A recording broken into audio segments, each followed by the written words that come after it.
এই হচ্ছে একটা 40 ওয়াটের CO2 লেজার। 40 ওয়াট না, এটা মূলত হচ্ছে গ্লাস প্রোটেক্টর কাটার কাজে ব্যবহার হইতো। 35 ওয়াটের একটা টিউব থাকে এটার ভিতরে। সো আজকে মেশিনটা মডিফাই করলাম। মডিফিকেশনের ভিতরে প্রথমত ছিল এর যে পুরাতন টিউবটা, এটার পাওয়ারটা একেবারে নাই বললেই চলে, মানে খুব স্লো হয়ে গেছে। 35 ওয়াট, অনেক আগের টিউব, এটা অনেক দিন সার্ভিস দিচ্ছে এটা। তো এই টিউবটা রিপ্লেস করে আমরা এইখানে 40 ওয়াট আউটপুট একটা টিউব লাগাইছি, নতুন টিউব 40 ওয়াটের। তো সমস্যা হচ্ছে এই টিউবটা একটু বড়, মেশিনে এই টিউব থেকে ওই টিউবটা বড়। সো আমরা টিউবটা ইনস্টল করার জন্য আমরা এইখানে একটা এক্সট্রা পার্ট লাগাইছি টিউবটা এই পর্যন্ত। এটা 3D প্রিন্টেড, মোটামুটি ভালো ডিউরেবল। ওকে, আর এই মেশিনের যে মাদারবোর্ড ছিল ডঙ্গল সিস্টেম, এইটা এই তার ডঙ্গল, এই মাদারবোর্ড ডঙ্গল বাদ দিচ্ছি, বাদ দিয়ে আমরা আমাদের নতুন বোর্ড লাগাইছি।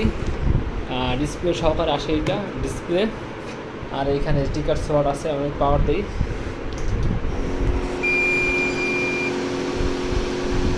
ওকে, আপডেটের ভিতরে শুধুমাত্র এই টিউবটা আর মাদারবোর্ডটা আপডেট করছি। এটার সাথে ওয়াইফাই ক্যাপাবল, এইটা ইউএসবির মাধ্যমে চলে, লেজার জিআরবি লাইট বান দুটোর মাধ্যমে চলে। হচ্ছে মেশিনের মতো। আর ওয়াটার পাম্পটা চেঞ্জ করছি, এই একটা আমরা ওয়াটার পাম্প ইউজ করছি এইখানে।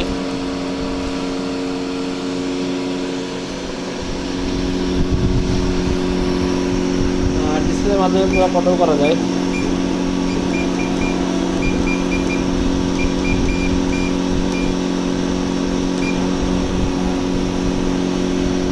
আমরা তাহলে এখন একটা ইউএসবির মাধ্যমে প্রিন্ট করে দেখি।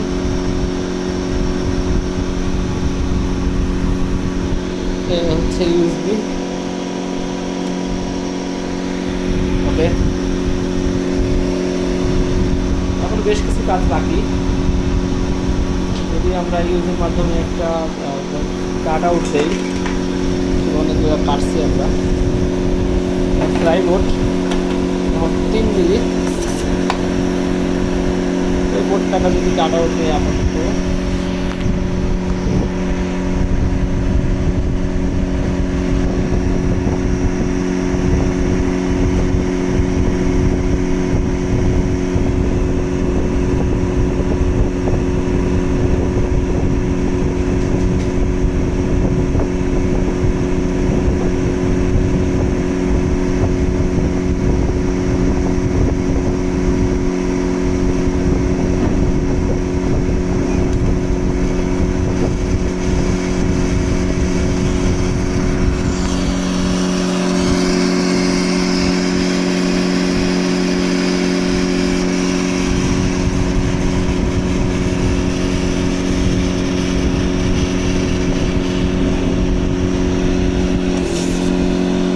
এই যে কেটে গেছে কাটা অংশ।